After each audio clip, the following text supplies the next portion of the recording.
Welcome back to the Die Again podcast, a podcast where we haven't died again. I'm your game master, Josiah, and with me as always is player William. And we're not game mastering or playing today.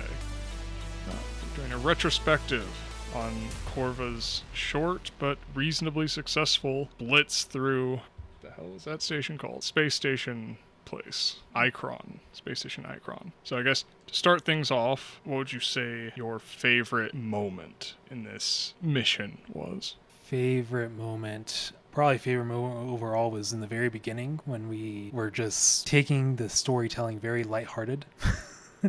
Like he gets drunk off of coffee and just kind of showing how the world is just nonsensical. I thought that was hilarious. So favorite moment from that overall is whenever he tries to figure out where to go to plant coffee beans, which planet to go for that. My favorite, I think, is when you bring back the things from your partner's death and you put it next to all the other dead people you know, and it automatically starts playing the music.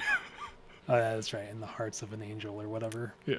But yeah, I love the pacing of this story we did. I thought it was not only making sure that I was keeping track of what was going on and what he was involved in and wasn't involved in, but just it never felt like it slowed down. And that was really good. Yeah, I was going for, and I feel like we definitely hit that sort of noir thriller pacing for it. I'm going to say that a big part of that is just that I put that 24-hour time limit in place. 26. It's 24. It's just that your character's normal cycle is 26. Oh, I see. Okay. But yeah, no, that time limit did, because every episode we talked about it, how much time has passed, and then it became more pressing the fourth and fifth episode. Yeah. And, obviously a 24-hour time limit's not realistic, but I think it's good movie logic for a thing that is actually a thing. Cases do have limits on how long you're actually going to pursue them before you have to give up and say, unexplained, we'll just go with suicide, whatever. Right. But it's perfect for the podcast medium that we're in, where it's just, we're not going to skip forward months and months in advance or whatever. It's just right now. Yeah. And it fit with the overall theme of life on that space station really wasn't valued. Yeah, that was one of the other things I liked doing, was that early thing where you go and you take all his things to his family and they go, life insurance payout. Yeah. What was it you had said? We're eating... I think it was steak or something. Steak tonight. Yeah, that sounds right. So what would you say was, in your opinion, the weakest part of this? Man, that's actually a really tough one, because in my mind, this one is the best we've done, definitely, without a shadow of a doubt. Yeah, I'd agree with that, yeah. Weakest.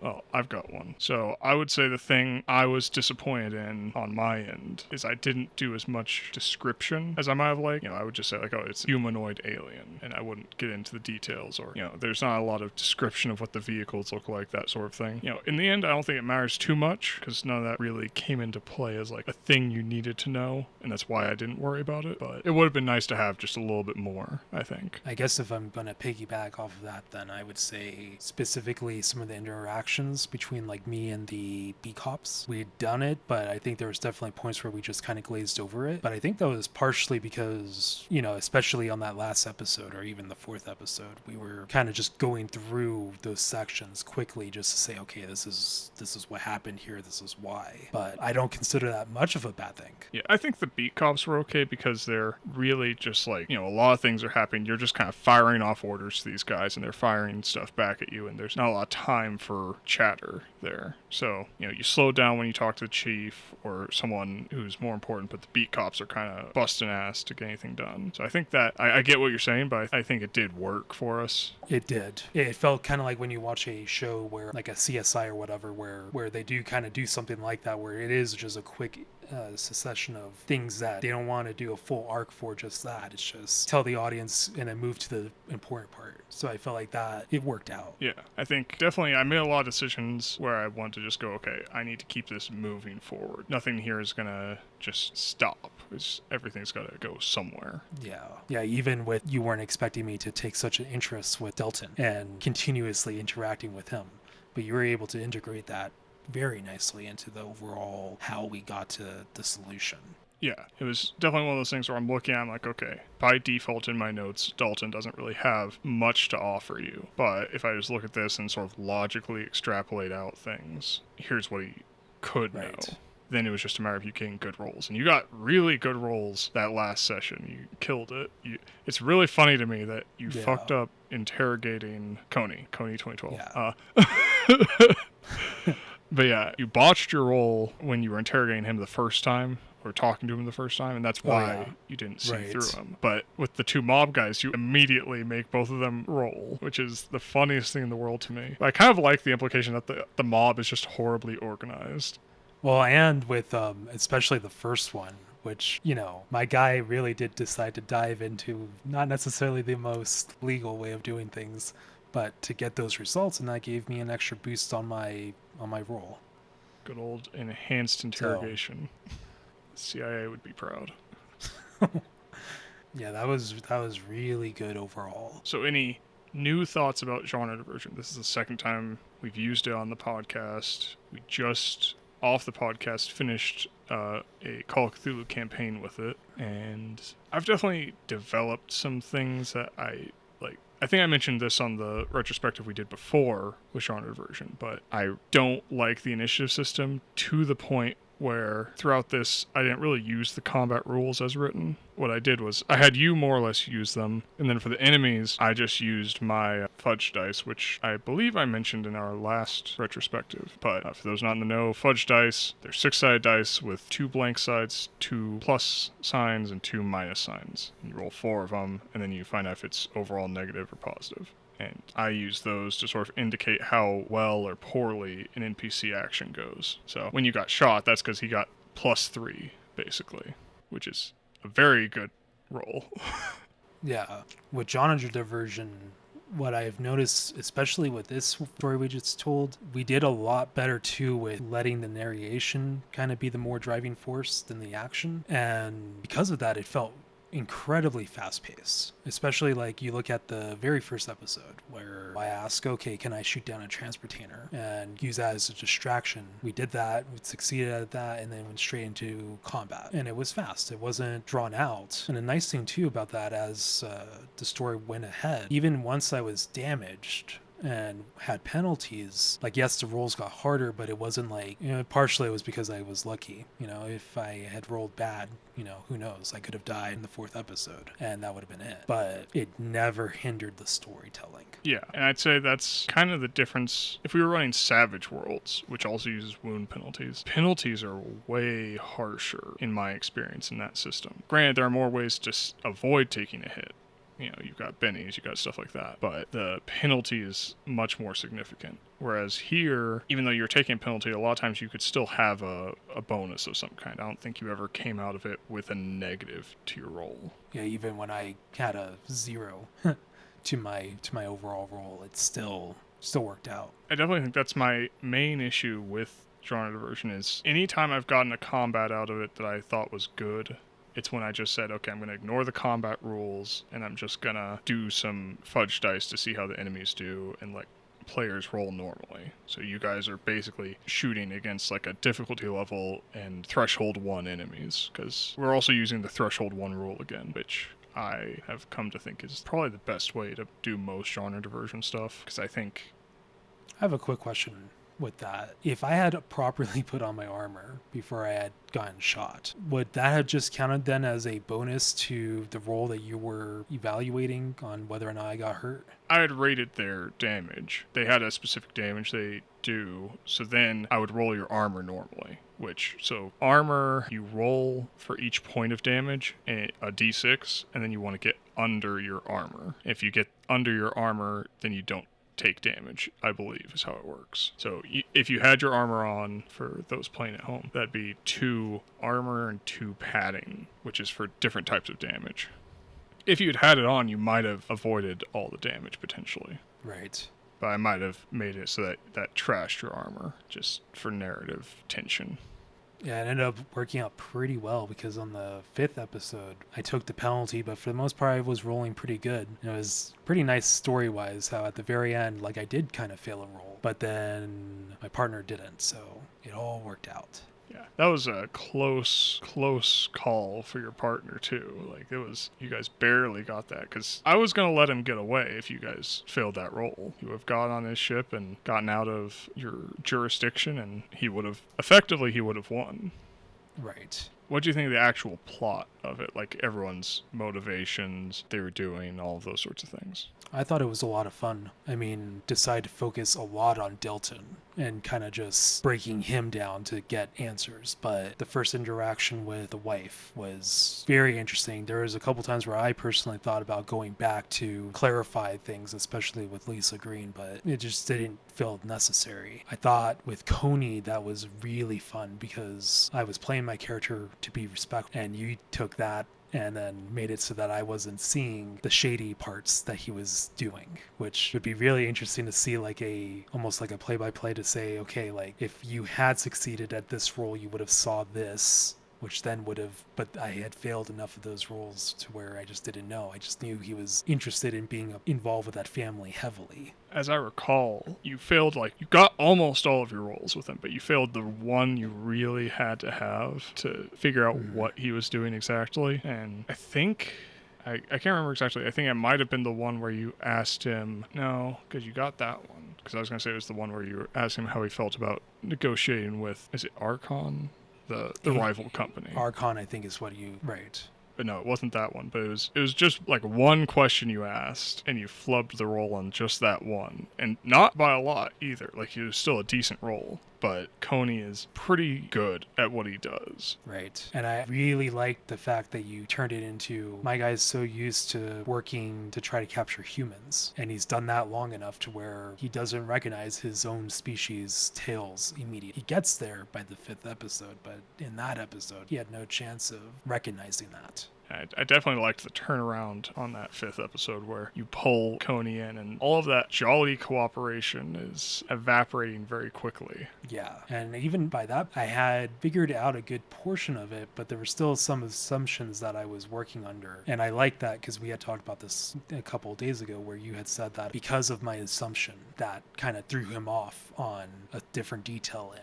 It was about when I was specifically talking about Lisa Green, and he got pissed off because she had done something off script. Yeah, so for the benefit of the audience, we were talking about the interrogation, and he gets upset briefly and surprised when it's mentioned that Lisa Green dressed up as, is it Elizabeth? Is that her name? Catherine, right? Okay, yes. Old English name. Anyways.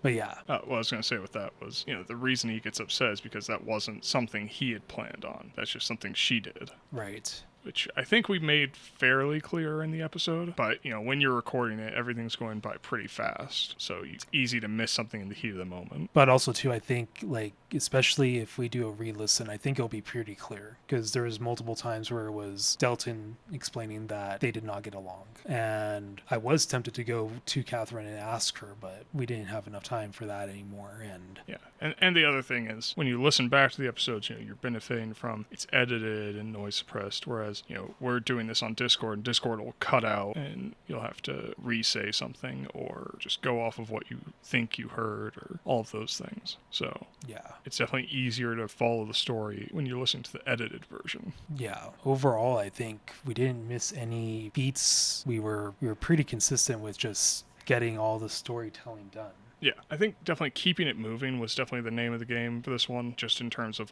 if we had taken this and been you have 7 days to do this, and we'd spread this out over a long period of time, I don't think this story would have worked. I think, even if we said oh yeah, you can only do 3 things in a day or whatever, the tension would be gone. Yeah, the tension would be a lot weaker. I would have to, if I was going to do that, I'd have to either add more suspects or increase the mafia tensions or give Corva some personal stake in this. Yeah, but the way how it was done was very to the point, and I think that worked really well. Because then you're right, absolutely. If it was extended further out, it would have had to have been maybe Corva has kids or who knows what. It would have expanded it so much more to fill in all that gap. Yeah, you could have had a troubled youth who was tied up in the drug business. But yeah, so overall, I think this is definitely our strongest so far. hopefully our next one keeps up the steam. We can talk about that a little bit before we close out. Next one, we're going back to the same universe we've done the most in. So this is the, what's his name? Ends with Smith. Agent Smith. Victor Smith. Yeah, this is the world of Victor Smith. We're changing systems again. We're doing fudge the next time. So it'll be a custom fudge build that I put together geared towards keeping things moving. But overall, I think it's not going to be, I don't think it'll be as fast-paced as this one was, but I think it'll definitely take advantage of some of the things we picked up from this one. Do you already know, I guess, what story we're going to try to do as far as, is it with Victor Smith as the main character or someone else? Not with Victor Smith as the main character, but Victor Smith is plot relevant. I'll say that. This is actually based off of, I was just listening to the published episodes, because when we're recording this is the week that the retrospective for Victor Smith came out. And so I was just listening to that, and some things we mentioned there are going to get factored back in here. So very cool. So that's the cue for me to also make sure I listen to those episodes, make sure it's fresh in my mind. Yes. For anyone who doesn't want to go back and listen, had mentioned that some characters are going to be brought into this because they've read Victor Smith's articles on and seen his pictures of things. Right. And I've mentioned decentralized networks of monster hunters. So that is where we're going next time. I like how Victor Smith has morphed into a Nick Fury. Yeah, that's. I was like, man, my brain just. But that's who Nick Fury kind of character.